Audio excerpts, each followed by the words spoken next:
Thank you. It's a really pleasure to be here today. I'm Ron De Carli. I'm the Executive Director of the San Luis Obispo Council of Governments. We're one of those obscure agencies that you normally don't hear too much about. This gives a kind of a graph that's difficult to read. Let's see. There we go. There we go. Our agency is a county-wide agency. It consists of the County Board of Supervisors and an elected representative of each of the 7 cities. Our prime focus is transportation and generally area-wide issues. What I'm going to do is give you a little bit of an overview of the agency, about some of our planning-related functions, our programming functions, and then some of the big challenges we have, as well as what you can do as health agencies to further advance health in community development. I'm going to start with our regional transportation plan. And I'm sorry for the white on the dark because it doesn't read too well. Our regional transportation plan is a long-range transportation vision. It's a 25-year vision for the entire county on all modes of transportation. Our vision is to create an intermodal transportation system. The key link to that to health is it's maximizing transportation choices for all users of the transportation system, be it walking, public transit, bikeways. How do we best integrate this entire system? And as you've seen from Dr. Jackson's presentation, in the last 30 years, our environment's largely been auto-centric. Some of the big challenges we've had is to kind of shift, and in some cases, retrofit our communities, which has been a real challenge. In 1992, federal law changed, which suddenly provided this major new focus of intermodal transportation funding. It also provided funding to agencies like ours to put the money where we felt it was best necessary. In 2005, we adopted smart growth principles similar to the county, which was concentrating development in urban areas, discouraging development in rural areas, trying to encourage more mixed uses, higher densities, more walkable communities, and a multimodal transportation system. In 2010, state law was passed, and it required our agency now to have a major policy of reducing our overall vehicle miles traveled, reducing single-occupant vehicle trips, i.e. traffic congestion, greenhouse gases. We've already been in a plan for the last 20 years of doing so. Now we have a statewide mandate. Didn't really change our focus too much. So some of our programs, we've had a very active rideshare program advocating for alternative transportation, public transit, ride sharing, van pools, walking, biking. We've had a very active Safe Routes to School program. In fact, we've funded some 29 improvements, 29 different schools around the county on trying to enhance pedestrian and or bike access to elementary, junior high, and high schools. Our rideshare program also works with a lot of the schools to try and enhance Safe Routes to School program. In fact, this month itself is Rideshare Month. You've probably heard a lot about it. Get out of the car, rideshare, bike, walk, van pool, take public transit. In this past year, we've also established a program working with all the transit systems, working with all the 7 cities, to have free transit for youth. Anyone from K to 12 could ride transit for free, and it's had a resounding success. I indicated public transit. We've had a pretty robust transit system for a small county like ours. We're now running 55 round trips per day. Every community is connected with transit. It may not be as good as everyone would like. We can get from every single community to almost every major point. I also have rail here because we have been advocating rail. San Francisco to Los Angeles, as Dr. Richard had mentioned. And it's been something we've been advocating for quite some time. And some of our public transit, we now have 2.7 million riders riding public transit in our small little county. We've been expanding transit and carpools. We've been expanding transit centers and stops. We have a new one under construction right now in the city of Atascadero. And lastly, we've been improving access to those stops. So we have a new effort underway right now of trying to improve bicycle access and or pedestrian access to the bus stops and at the destinations at both points. And we've also was the very first agency, one of the very first agencies in the state of California to have those bike racks on buses. And that was adopted here in probably about 1984. Another key aspect we've had is trying to create more livable communities. We've had, as a result of that federal money that came to us in '92, we've been putting a lot of money in downtown enhancements. How do we make our downtowns more walkable? Like downtown San Luis Obispo. And if you look among all of our communities here, we've been putting major money in a lot of the downtowns to make them more walkable with curbs, gutters, street trees, new lighting, wider sidewalks, narrow the streets down. In Arroyo Grande Village, in Cambria, in Atascadero downtown, in Napomo, San Miguel, San Luis Obispo, just to name a few.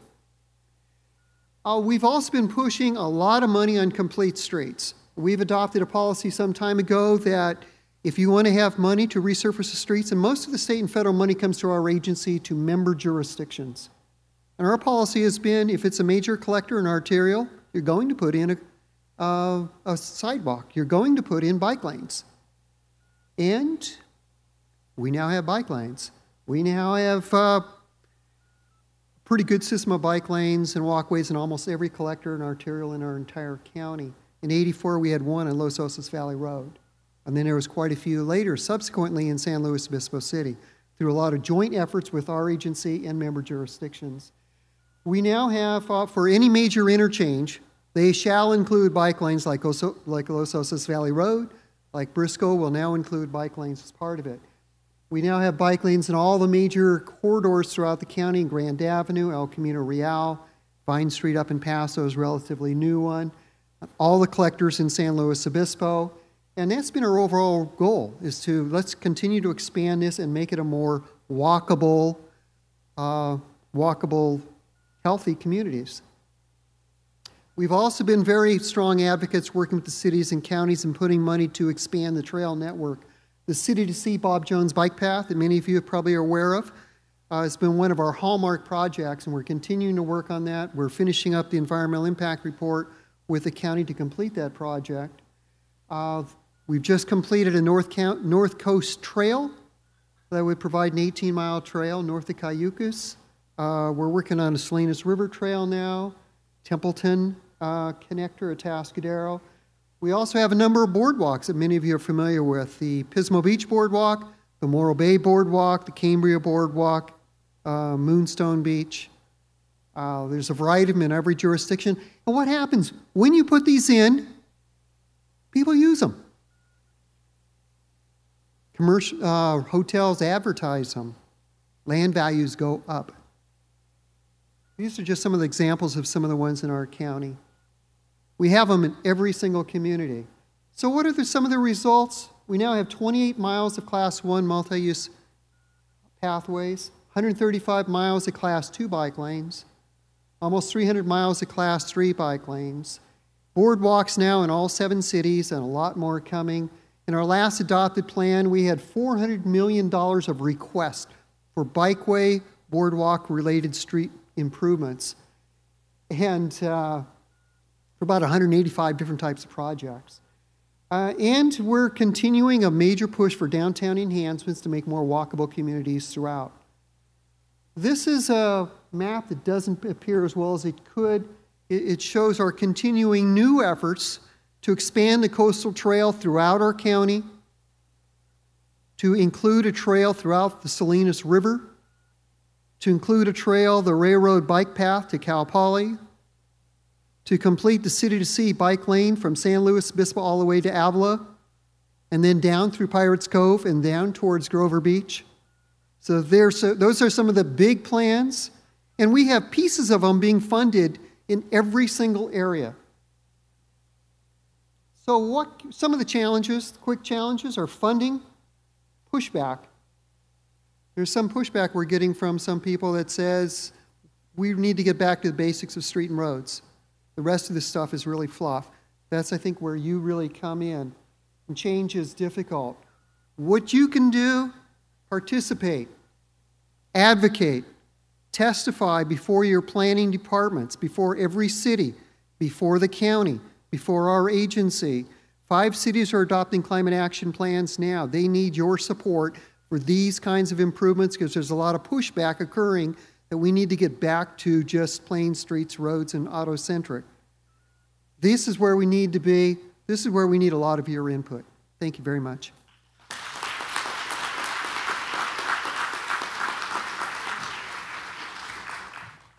Thank you. We have time for questions. I have some questions from the last round, and I'm going to try and keep them a little bit focused on the built environment and communities, but we may expand from there. So one thing that I think several people mentioned was climate change. And the question is, how do you make meaningful policy changes when a large percentage of the public believes that climate change is a hoax and that government should stay out of people's lives? Dr. Jackson. Why do I think this is for me? If government stayed out of our lives, the food you're eating would probably poison you. The meds you were taking would probably certainly do you in. In fact, sometimes they do if we don't watch closely enough. A lot of our education system would fall apart and your roads wouldn't work. Ultimately, you don't want government meddling with your own privacy and your own personal needs. And someone accused me once of being a liberal, and I said, no, I'm conservative. I believe in educating my children, paying my bills, and staying out of other people's lives.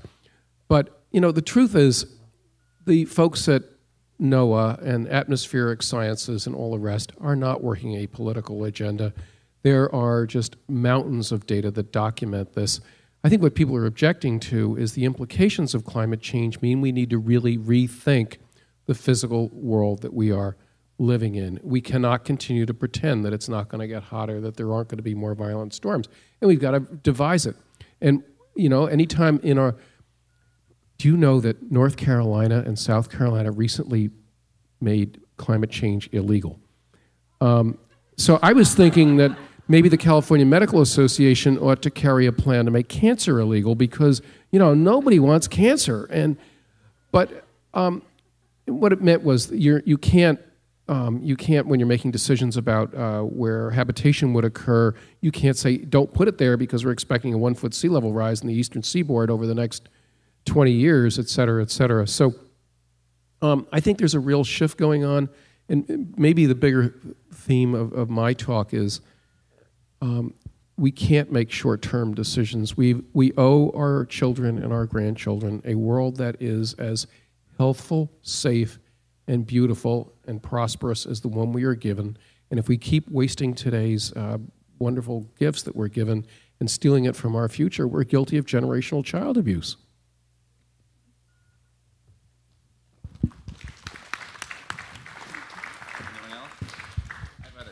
Yeah, I would just like to just sort of respond to the question, I think, real directly, and that is, for those who are still struggling with the reality of climate change and global warming, when we were working on our energy-wise, we call it the energy-wise plan, or climate action plan, we recognize the fact that there are benefits from, whether you believe philosophically, politically, there are definite benefits on energy efficiency. And when we did our baseline greenhouse gas emissions inventory, we determined that a big percentage of that is coming from existing homes, older homes that were built prior to 1990 with lower levels of insulation, perhaps single panel glazing, and so forth. And so in promoting our energy-wise plan, we really focused it on the benefits of lower gas bills, lower energy bills, and ways to take advantage of even tax credits for going beyond energy efficiency and actually going to renewable energy, so solar panels. So it really is, from a practical standpoint, it makes sense regardless, cutting across the philosophical issue, it really makes total sense to save money on energy bills. One additional real quick thing. When we look at overall climate change and you look at your emissions, you got about 30 to 40% coming from just the transportation sector. That's an area where we're responsible for. And when we look at that, we also find that we don't have the funding necessarily to build our way out of congestion nor Perhaps should we? So we look at it from the standpoint of trying to maximize choices for all users, for all systems, to make an intermodal transportation system, to make the whole system work. And I think everything that we can do basically for climate change is also then helpful also from a congestion standpoint, congestion management program standpoint. So that's kind of the tie-in that we try and use from our agency. Just if you want to talk about government and people's lives, in California put in place a whole set of insulation and efficiency standards beginning in 1973, 74 as a result of the gas shocks at the time. The per capita electricity use by people in California is virtually the same kilowatt hours as it was 35 years ago. And we got, we're using all kinds of electricity for our computers and everything else. The requirements to have better refrigerators, better insulation, better buildings has actually saved a huge amount of money for the average Californian compared to the rest of the country. Thank you. I'm going to move on. We actually have 4 questions related to safety concerns in bicycling. Some of it is safe routes to school. How do you convince parents, or how do you make it safer so parents are not fearful of safety when biking or walking to school? And then also road biking. There have been several recent tragedies in the county involving cyclists. So if people want to address bicycling and safety. I'd be happy to also. We've been very active in a Safe Routes to School program. The program is really a comprehensive program patterned after California state law, and then federal laws kind of followed California's, whereby you get all stakeholders, just like we have here. We get all stakeholders together in a single elementary school. The PTA, city officials, police department, the principal of a school, pull them all together, identify what the potential areas are in terms of what's the concerns kids have for coming to school, clarify what those are, and then try and do a walk. Find out from the various areas what are some of the real constriction points. What are the barriers? Many of them are philosophical. Many are thoughts that it's just not safe for our kids.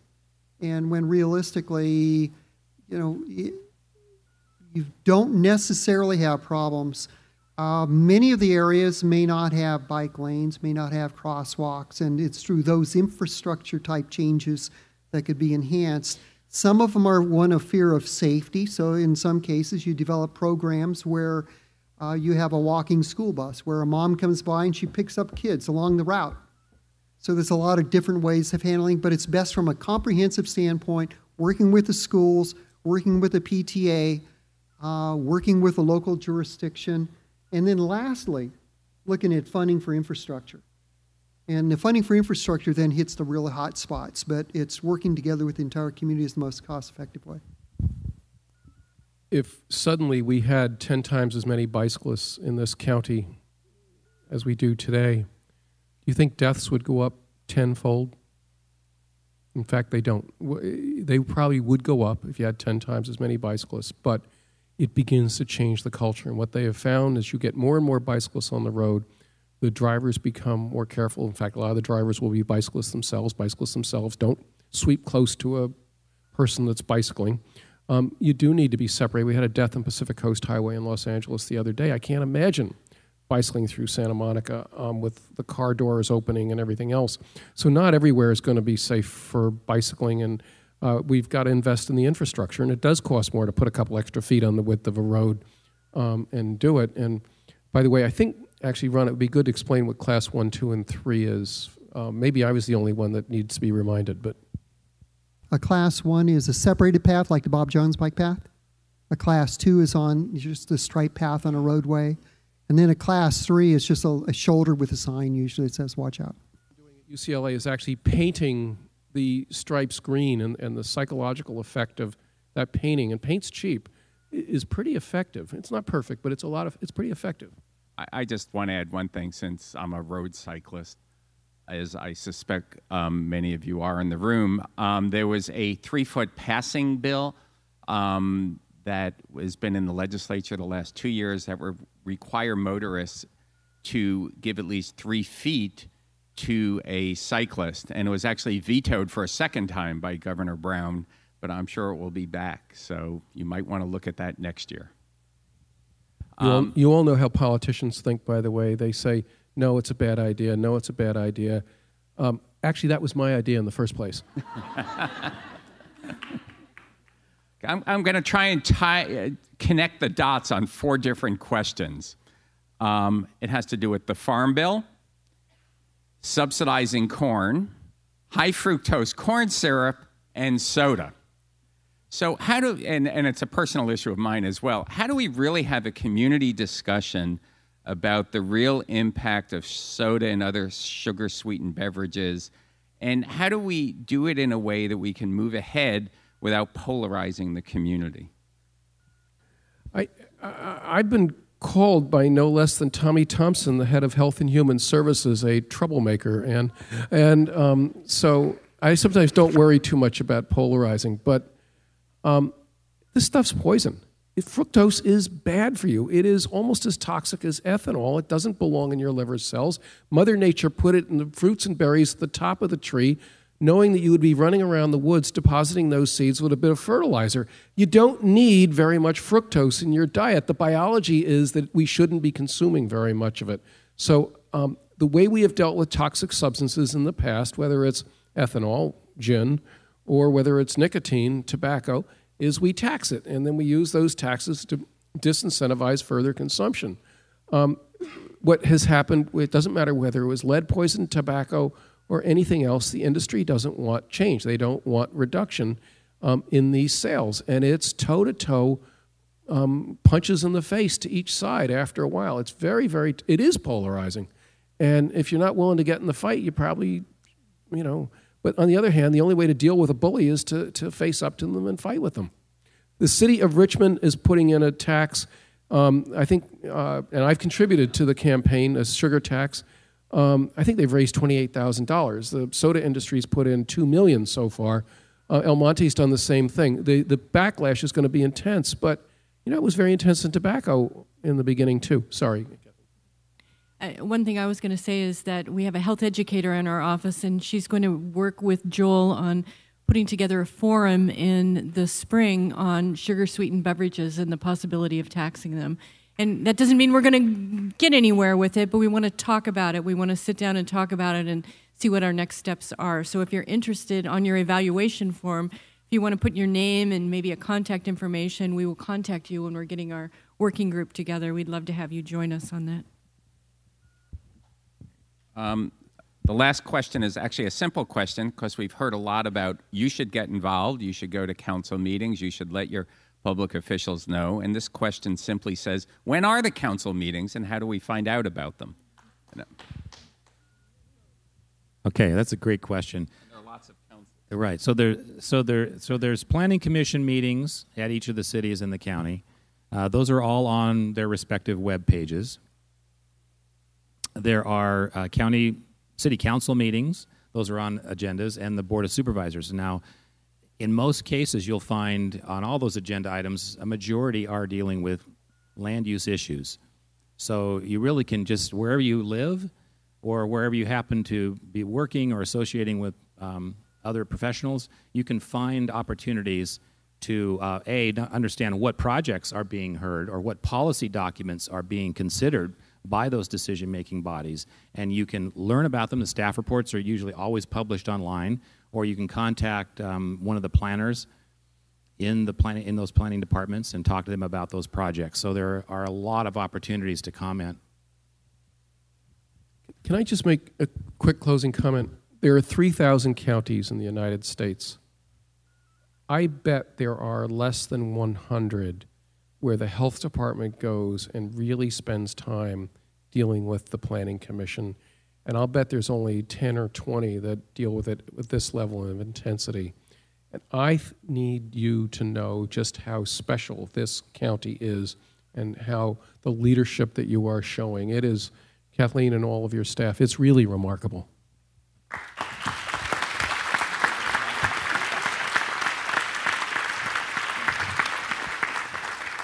And of course, I would be remiss if I didn't say the only reason I can do all of this is because I have a great boss. So Penny Borenstein really is the one that deserves the credit, not me.